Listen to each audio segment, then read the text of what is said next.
उसकी रिपोर्ट को चार्ज किया। आपने कृष्णा का नार्कोटिक्स टेस्ट किया? यस। उसके इफेक्ट्स है जो तक है आपने पूरी तरीके से उसको कोर्ट में प्रेजेंट नहीं किया है? वो आपने इसलिए प्रस्तुत नहीं किया क्योंकि उसने समय समय पर अपने कदमों को बदला। हाँ, तो क्या ये सच है कि आपके पहले तुम करो उन्होंने आवेदन किया था इस केस को क्लोज करने के लिए क्योंकि वो पूर्णतः एक कंक्लूजन पे नहीं पहुंच पा रहे? क्या ये सच है? ये फैक्ट ये सच है। ठीक। तो मुझे ये बताइए कि आपने अपने रिपोर्ट में बताया कि कृष्णा के घर से आपको पिलो कवर मिले हैं, एक हथियार मिला है जिसमें खून के धब्बे थे। तो आपने किस बिना पे मेरे क्लाइंट्स को आरोपी ठहराया बल्कि कृष्णा को नहीं ठहराया? क्योंकि आपने तो इन्वेस्टिगेशन पूरे अच्छे तरीके से की थी। या फिर ये सच है कि आपने अपने कमरे में बैठ के ये पूरी इन्वेस्टिगेशन की?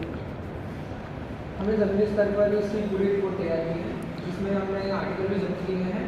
आर्टिकल में हमें जैसा आपने कहा आर्टिकल के अंदर हमें धारदार हथियार और पिलो कवर प्राप्त हुआ है।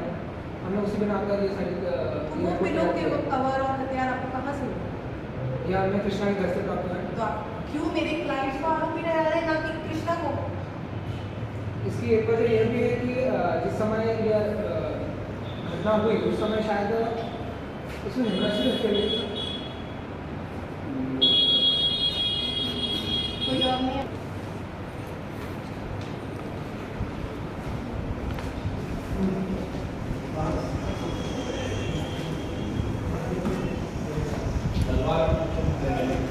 आप उन्होंने मिलकर पुलिस को रिश्वत देने की कोशिश की। ऑब्जेक्शन माय लॉर्ड, मेरे क्लाइंट पर दबाव बनाया जा रहा है। Objection allowed.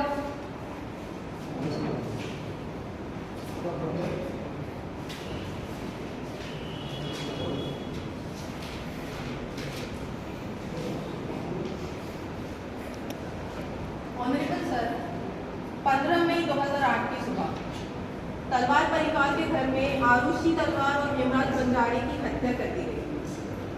प्रस्तुत प्रकरण में श्रीमान अधिगत न्यायालय द्वारा अपीलार्थी राजेश तलवार और मधु तलवार को आरुषि और हेमराज की हत्या के मामले में आजीवन कारावास की सजा सुनाई गई, जिससे दुखी व पीड़ित होकर यह अपील प्रस्तुत हुई है।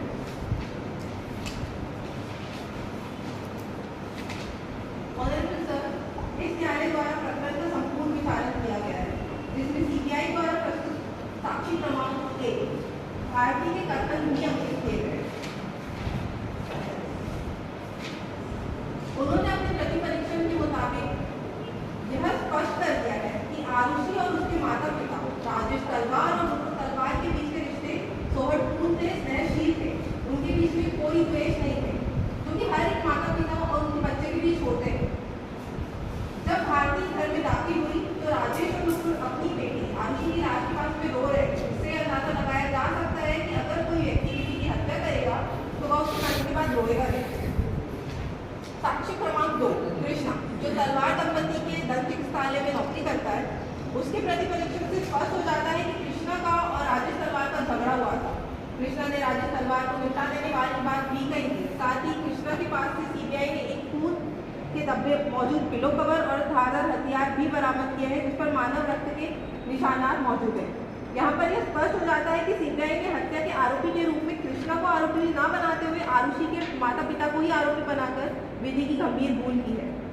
साक्षी क्रमांक 3, जो गवर्नमेंट हॉस्पिटल में मेडिकल ऑफिसर के रूप में पदस्थ हैं, जिन्होंने मृतक आरुषि का पोस्टमार्टम किया है, उन्होंने अपने प्रतिपरीक्षण में बताया है कि कोई हड़बड़ाहट में सीढ़ी उतरने का प्रयास करे और सर के बल गिरे तो ऐसी चोट आना संभव है।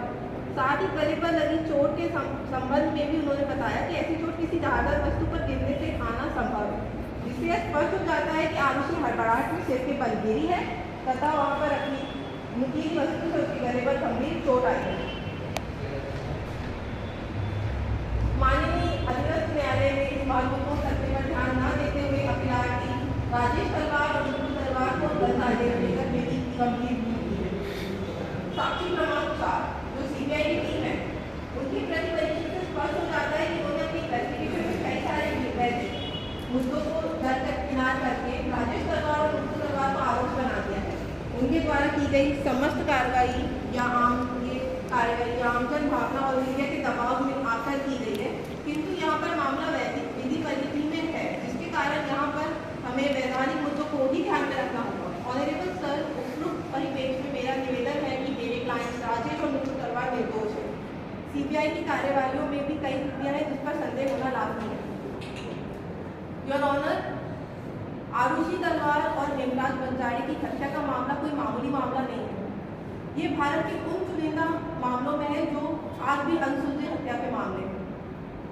14 वर्ष की एक लड़की आरुषि, जो अपने ही घर में मृत पाई गई, उसकी लाश अपने ही कमरे में मिली। क्या गलती थी उसकी, और क्या गलती है उसके माता पिता की जो 10 साल से इंसाफ मांग रहे हैं। मैं चाहती हूँ, मेरा आपसे निवेदन है, निवेदन करूँगी कि संजय का नाम मेरे पक्षकार को देते हुए उन्हें दोष मुक्त करने का आदेश देने की बात है।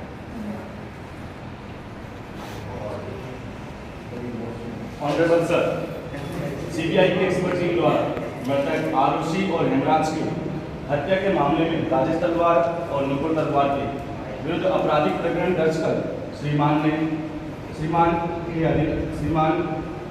अधीनस्थ न्यायालय में प्रस्तुत मामला किया गया था, जहां से उनके विरुद्ध दंडादेश का आदेश पारित हुआ है।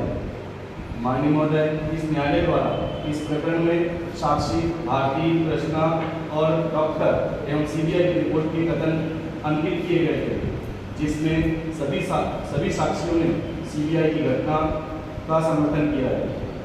उक्त परिप्रेक्ष्य में निवेदन है कि आरोपीगण द्वारा प्रस्तुत अपील को खारिज करते हुए अधीनस्थ न्यायालय द्वारा पारित दंडादेश के आदेश को यथावत रखने की कृपा करें। That's all.